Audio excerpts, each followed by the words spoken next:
हिंदू धर्म में एकादशी का व्रत महत्वपूर्ण स्थान रखता है। विजया एकादशी अपने नामानुसार विजय प्रदान करने वाली होती है।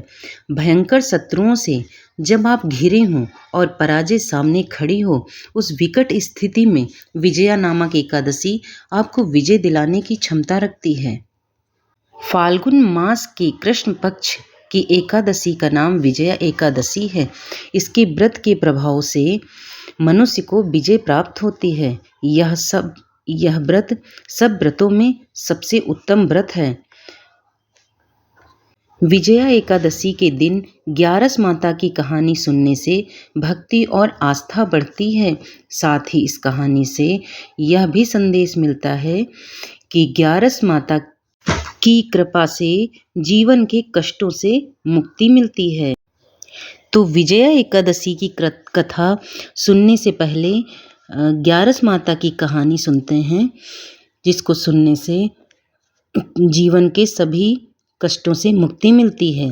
तो श्री हरि के चरणों का ध्यान करते हुए कथा श्रवण करते हैं।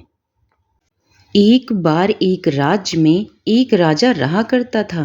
राजा बहुत ही बुद्धिमान और बलशाली था। राजा सदैव अपनी प्रजा का बहुत अच्छे से ध्यान रखता था। प्रजा भी अपने राजा को बहुत पसंद करती थी। राजा की 2 बेटियां थीं। राजा अपनी दोनों बेटियों से बहुत प्रेम करता था। राजा की छोटी बेटी देखने में बहुत ही सुंदर और आकर्षण थी और राजा की बड़ी बेटी छोटी बेटी के मुकाबले थोड़ा कम सुंदर थी। राजा की छोटी बेटी ग्यारस माता की पूजा करती थी और सभी लोग राजा की छोटी बेटी से बहुत प्रेम करते थे और प्रशंसा किया करते थे। राजा भी अपनी छोटी बेटी को बड़ी बेटी से अधिक प्रेम करता था, जिस कारण राजा की बड़ी बेटी को अपनी छोटी बहन से नफरत होने लगी थी। राजा की दोनों बेटियां जब बड़ी हो गईं, तब एक पड़ोस के राज्य में रहने वाला राजकुमार राजा की बड़ी बेटी के लिए रिश्ता लेकर आया। लेकिन जैसे ही उस राजकुमार की नज़र राजा की छोटी बेटी पर पड़ी, तो वह राजकुमार राजा की छोटी बेटी पर आकर्षण हो गया और उससे पहली नज़र में प्रेम कर बैठा। उस राजकुमार ने राजा की बड़ी बेटी के साथ विवाह करने से मना कर दिया और उसने राजा से कहा कि मैं आपकी छोटी बेटी से विवाह करना चाहता हूँ। जिसके बाद राजा की बड़ी बेटी यह देखकर अपनी छोटी बहन से बहुत अधिक क्रोधित हो गई और राजा की बड़ी बेटी ने अपनी छोटी बहन को अपना सबसे बड़ा दुश्मन मान लिया।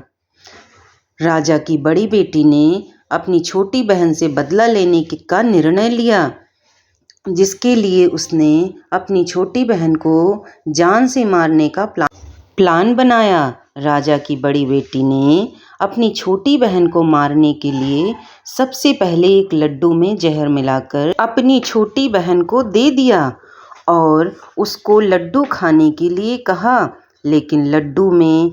लेकिन लड्डू खाने के बाद भी छोटी बहन को कुछ नहीं हुआ। बड़ी बहन यह देखकर बहुत आश्चर्यचकित हो गई, लेकिन बड़ी बहन ने हार नहीं मानी और जब रात में छोटी बहन अपने कमरे में सो रही थी, तब एक मटके में सांप रखकर उसे कमरे में छोड़ दिया। लेकिन सांप भी छोटी बहन का कुछ नहीं कर पाया। जिसके बाद बड़ी बहन ने अपनी छोटी बहन से कहा कि चलो हम लोग कुएं से पानी भर कर लाते हैं। जिसके लिए वह अपनी छोटी बहन को पानी भरने के बहाने कुएं के पास ले गई और उसने अपनी छोटी बहन को कुएं में धक्का दे दिया। लेकिन छोटी बहन को तब भी कुछ नहीं हुआ, क्योंकि हर बार ग्यारस माता उसकी रक्षा करती थीं और उधर बड़ी बहन अपने सारे प्रयासों के बाद असफल हो रही थी, जिससे वह बहुत क्रोधित होती जा रही थी। फिर उसने अपनी छोटी बहन के पास जाकर उससे खुद ही पूछा कि मेरी छोटी बहन, तुमको पता है भगवान ने सबकी मृत्यु एक निश्चित समय पर लिखी है और कैसे तुम्हारी मृत्यु होगी, क्या यह तुम जानती हो? तब छोटी बहन ने अपनी बड़ी बहन को बताया कि हाँ, मैं तो जानती हूँ कि मेरी मृत्यु कैसे होगी। छोटी बहन से यह सुनकर बड़ी बहन मन ही मन बहुत प्रसन्न होने लगी और उसने अपनी छोटी बहन से कहा कि तुम मुझे अपनी मृत्यु का राज बताओ। छोटी बहन ने अपनी बड़ी बहन से कहा कि मेरी मृत्यु तो एक तोते में है, जो तोते के गले में एक हार है, उससे मेरी मृत्यु होगी। जब तक कोई भी व्यक्ति तोते को मारकर वह हार अपने गले में पहनेगा तो मैं मूर्छित हो जाऊंगी, और जैसे ही उस हार को अपने गले से उतारेगा तो मैं वापस से जीवित हो जाऊंगी। अपनी छोटी बहन की मृत्यु का राज जानकर बड़ी बहन बहुत ही खुश हो गई और उसने छोटी बहन को मारने के लिए उसके पालतू तोते को ढूंढना शुरू कर दिया। और छोटी बहन को इस बात का आभास हो गया था कि कोई उसकी जान लेना चाहता है, जिसके लिए वह अपने पिताजी के पास गई और उसने अपने पिताजी से कहा कि पिताजी, मेरी मृत्यु के बाद आप मुझे जलाइएगा मत, बल्कि आप मुझे अपनी पुरानी वाली हवेली में एक पलंग में लिटाकर छोड़ दीजिएगा। अपनी छोटी लड़की की यह बात सुनकर राजा बहुत आश्चर्यचकित हो गए। राजा ने अपनी छोटी बेटी से पूछा, बेटी तुम यह क्या कह रही हो?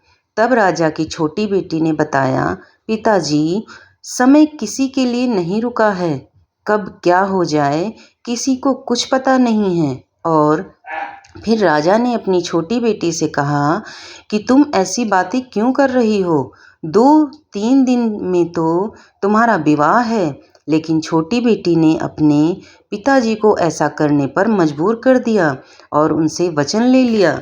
राजा ने भी अपनी छोटी बेटी की बात स्वीकार कर ली और 2-3 दिन के बाद जब शादी का समय आया तब राजकुमार बारात लेकर राजा के घर आया और राजकुमार और राजा की छोटी बेटी का विवाह शुरू हो गया।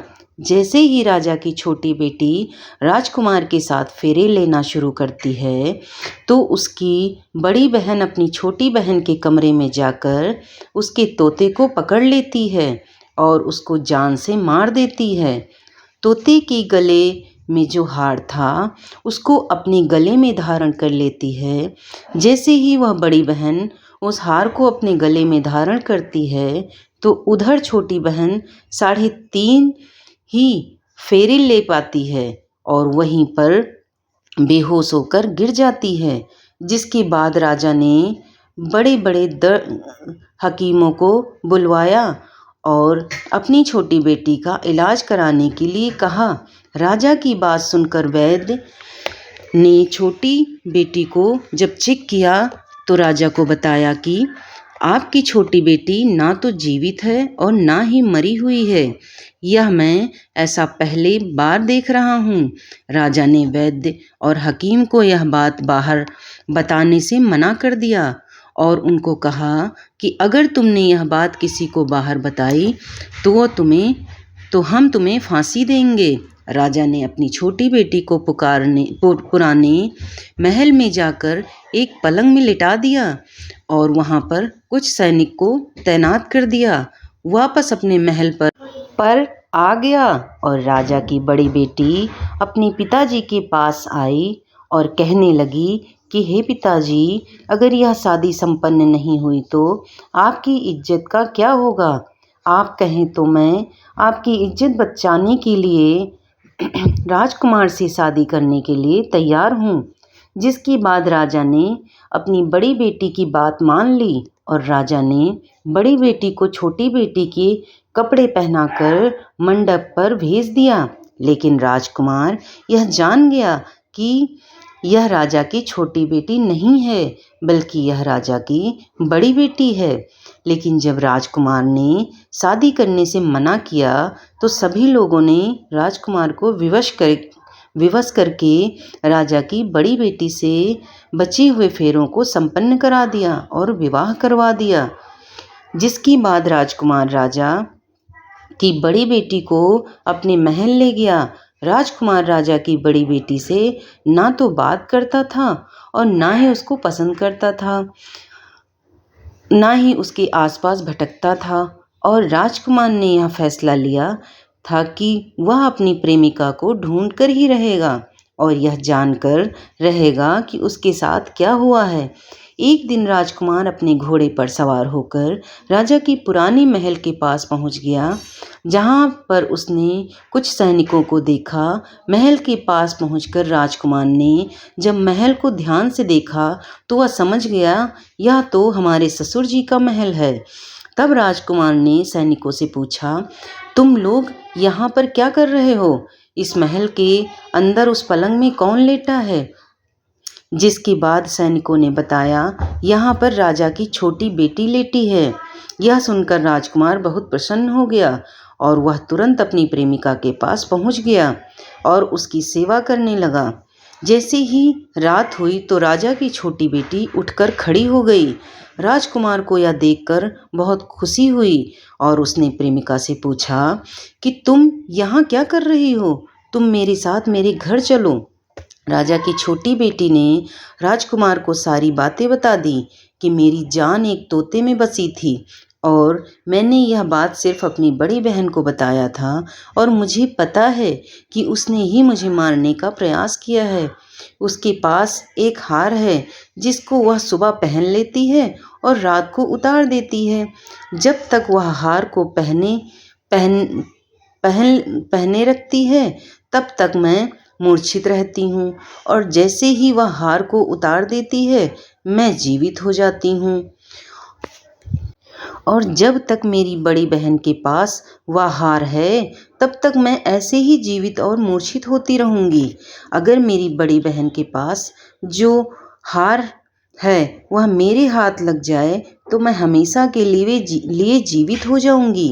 राजकुमार यह बात सुनकर राजा की छोटी बेटी के पास रहने का निर्णय ले लिया और उसने अपने बचे हुए सारे फेरे उस पलंग में लेटी राजकुमार की छोटी बेटी के साथ ले लिए और अपना विवाह पूर्ण कर लिया और वहीं पर ही रहने लगा। देखते ही देखते कुछ समय में राजा की छोटी बेटी और राजकुमार की पत्नी पेट से हो गई। एक दिन राजकुमार को किसी काम से बाहर जाना पड़ा। तब छोटी बहन के पेट में बहुत तेज दर्द होने लगा, जिसके बाद उसने ग्यारस माता का आवाहन किया। जिसके बाद वहाँ पर ग्यारस माता प्रकट हुई और उन्होंने अपनी भक्तों के दर्द को दूर किया और एक पुत्र की प्राप्ति करवाई। और वहीं पर अचानक से राजकुमार भी आ गया।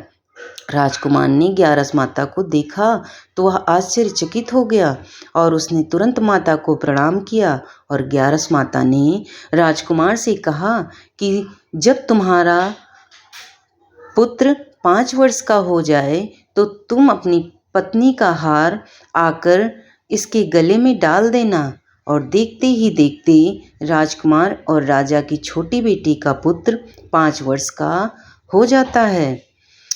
तो राजकुमार अपने बेटे से कहता है कि बेटा, मैं कुछ काम से बाहर जा रहा हूँ, तुम अपनी माता का ध्यान रखना। और वहाँ से चला जाता है। राजकुमार को बाहर निकलता देख बड़ी बहन के सैनिक देख लेते हैं और बड़ी बहन को जाकर सारी बात बता देते हैं। जिसके बाद बड़ी बहन अपनी छोटी बहन के पुत्र को वहाँ से उठवा लेती है और उसको मरवा देती है। छोटी बेटी के पुत्र के 2 टुकड़े करवा देती है। पहला टुकड़ा चक्की के पास छुपा देती और दूसरा टुकड़ा अपनी पलंग के नीचे रख देती है।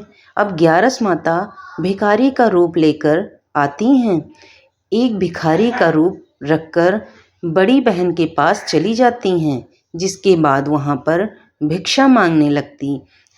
बड़ी बहन अपनी नौकरों से कहती है कि जाकर भिक्षा दे दो, लेकिन जैसे ही नौकर ग्यारस माता को भिक्षा देने के लिए आते हैं तो माता उन्हें मना कर देती है और कहती है कि मैं तुम्हारी महारानी से ही भिक्षा लूँगी। जिसके बाद बड़ी बहन स्वयं ही भिक्षा देने के लिए माता के पास आती हैं। तब माता एक बिल्ली का रूप धार लेकर उसके कमरे में चली जाती हैं और वहाँ पर छोटी बेटी के पुत्र कोई दो टुकड़े को आपस में जोड़ देती हैं और उसे जीवित कर देती हैं। उसे वहाँ से ले जाती और राजकुमार अपने बेटे को लेकर अपनी पत्नी के पास जाता है और उसे कहता है कि तुम इसका ध्यान रखो। अगर तुम इस बच्चे का अच्छे से ध्यान रखोगी तो मैं तुमसे बात करूँगा। एक दिन राजकुमार अपने बच्चे से कहता है कि तुम मम्मी से उनके गले का हार मांग लो। जिसके बाद राजकुमार का लड़का अपनी मम्मी के पास जाता है और कहता है कि मम्मी, मुझे तुम्हारा हार चाहिए जो तुमने गले में पहन रखा है। यह सुनकर पहले तो बड़ी बहन बहुत क्रोधित होती है, पर उसको यह याद आता है कि राजकुमार ने कहा था कि अगर मैं इस बच्चे का अच्छे से ध्यान रखूंगी तो वह मुझसे बात करेंगे, जिसके कारण वह हार को उस बच्चे को दे देती है और वह तुरंत हार को ले जाकर अपने पिताजी को दे देता है। और तभी राजकुमार अपने बेटे को लेकर वहाँ से जाने लगता है और अपनी पत्नी से कहता है कि तुम हमारे लिए खाना बना कर रखना, मैं शाम को आकर तुम्हारे साथ खाऊंगा। और अपने बेटे को लेकर वहाँ से चला जाता है। जिसके बाद वह राजा के पास जाता है और उनको सारी बातें बता देता है। राजा अपनी बड़ी बेटी की यह करतूत सुनकर बहुत क्रोधित होते हैं और अपनी परवरिश पर ही दोष देने लगते हैं और राजकुमार को अपनी छोटी बेटी के साथ रहने के लिए आदेश देते हैं। दोस्तों, उम्मीद करते हैं आपको यह कहानी बहुत अच्छी लगी होगी। और ग्यारस माता ने जैसे अपनी दया दृष्टि, अपनी कृपा राजा की छोटी बेटी पर करी, वैसे ही सुनने वाले सभी भक्तजनों पर अपनी कृपा करें। और अब सुनते हैं विजया एकादशी व्रत कथा। धर्मराज युधिष्ठिर बोले, हे जनार्दन, फाल्गुन मास की कृष्ण पक्ष की एकादशी का क्या नाम है तथा उसकी विधि क्या है? कृपा करके आप मुझे बताइए। श्री भगवान बोले, हे राजन, फाल्गुन मास के कृष्ण पक्ष की एकादशी का नाम विजया एकादशी है। इसके व्रत के प्रभाव से मनुष्य को विजय प्राप्त होती है। यह व्रत सब व्रतों में सबसे उत्तम व्रत माना जाता है। इस विजया एकादशी के महात्म्य के श्रवण व पठन से समस्त पाप नाश हो जाते हैं। एक समय देवर्षि नारद ने जगत पिता ब्रह्मा जी से कहा, महाराज, आप मुझसे फाल्गुन मास की कृष्ण पक्ष की एकादशी का विधान कहिए। ब्रह्मा कहने लगे कि हे नारद, विजया एकादशी का व्रत पुराने तथा नए पापों को नाश करने वाला है। इस विजया एकादशी की विधि मैंने आज तक किसी से भी नहीं कही है। यह समस्त मनुष्यों को विजय प्रदान करती है। त्रेता युग में मर्यादा पुरुषोत्तम श्री रामचंद्र जी को जब 14 वर्ष का वनवास हो गया था, तब श्री लक्ष्मण तथा सीता जी सहित पंचवटी में निवास करने लगे। वहाँ पर दुष्ट रावण ने जब सीता जी का हरण किया, तब इस समाचार से भी रामचंद्र जी तथा लक्ष्मण अत्यंत व्याकुल हुए और सीता जी की खोज में चल दिए। घूमते घूमते जब वे मरणासन्न जटायु के पास पहुँचे, तो जटायु उन्हें सीता जी का वृतांत सुनाकर स्वर्गलोक चला गया। कुछ आगे जाकर उनकी सुग्रीव से मित्रता हुई और बाली का वध किया। हनुमान जी ने लंका में जाकर सीता जी का पता लगाया। उनसे श्री रामचंद्र जी और सुग्रीव को मित्रता का वर्णन किया। वहाँ से लौटकर हनुमान जी ने भगवान राम के पास आकर जब समाचार कहें, श्री रामचंद्र जी ने वानर सेना सहित सुग्रीव की संपत्ति से लंका को प्रस्थान किया। जब श्री रामचंद्र समुद्र से किनारे पहुँचे तब उन्होंने मगरमच्छ आदि से युक्त उस अगाध समुद्र को देखकर लक्ष्मण जी से कहा कि इस समुद्र को हम किस प्रकार पार करेंगे। श्री लक्ष्मण ने कहा, वे पुराण पुरुषोत्तम, हे पुराण पुरुषोत्तम, आप आदि पुरुष हैं, सब कुछ जानते हैं। यहाँ से आधा योजन दूर पर कुमारी द्वीप में वक्दालभ्य नाम के मुनि रहते हैं। आप उनके पास जाकर इसका उपाय पूछिए। इस प्रकार के वचन सुनकर श्री रामचंद्र वक्दालभ्य ऋषि के पास गए और उनको प्रणाम करके बैठ गए। मुनि ने भी उनको मनुष्य रूप धारण किए हुए पुराण पुरुषोत्तम समझकर उनसे पूछा कि हे राम, आपका आना कैसे हुआ। रामचंद्र जी कहने लगे कि हे ऋषि, मैं अपनी सेना सहित यहाँ आया हूँ और राक्षसों को जीतने के लिए लंका जा रहा हूँ। आप कृपा करके मुझे समुद्र पार करने का उपाय बतलाइए, मैं इसी कारण आपके पास आया हूँ। वक्दालभ्य ऋषि बोले कि हे राम, फाल्गुन मास की कृष्ण पक्ष की एकादशी का उत्तम व्रत करने से निश्चय ही आपकी विजय होगी, साथ ही आप समुद्र भी अवश्य पार कर लेंगे। इस व्रत की विधि यह है कि दशमी के दिन स्वर्ण, चांदी, तांबा या मिट्टी का एक घड़ा बनाइए। उस घड़े को जल से भरकर तथा 5 पल्लव रख वेदिका पर स्थापित करें। उस घड़े के नीचे सतनजा और ऊपर जौ रखें। उस पर श्री नारायण भगवान की स्वर्ण की मूर्ति स्थापित करें। एकादशी के दिन स्नान आदि से निर्वृत्त होकर धूप, दीप, नैवेद्य, नारियल आदि से भगवान की पूजा करें। तत्पश्चात घड़े के सामने बैठकर दिन व्यतीत करें और रात्रि को भी उसी प्रकार बैठे रहकर जागरण करें।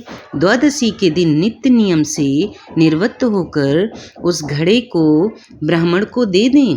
हे राम, यदि तुम भी इस व्रत को सेनापतियों सहित करोगे तो तुम्हारी विजय अवश्य होगी। श्री रामचंद्र जी ने ऋषि के कथनानुसार इस व्रत को किया और इसके प्रभाव से दैत्यों पर विजय पाई। अतः हे राजन, जो कोई मनुष्य विधि पूर्वक इस व्रत को करेगा, दोनों लोकों में उसकी विजय अवश्य होगी। श्री ब्रह्मा जी ने नारद जी से कहा कि हे पुत्र, जो कोई इस व्रत के महात्म्य को पढ़ता या सुनता है, उसको वाजपेयी यज्ञ का फल प्राप्त होता है। तो भक्तजनों, यह थी विजया एकादशी व्रत की कथा, और अगर आपको पसंद आई है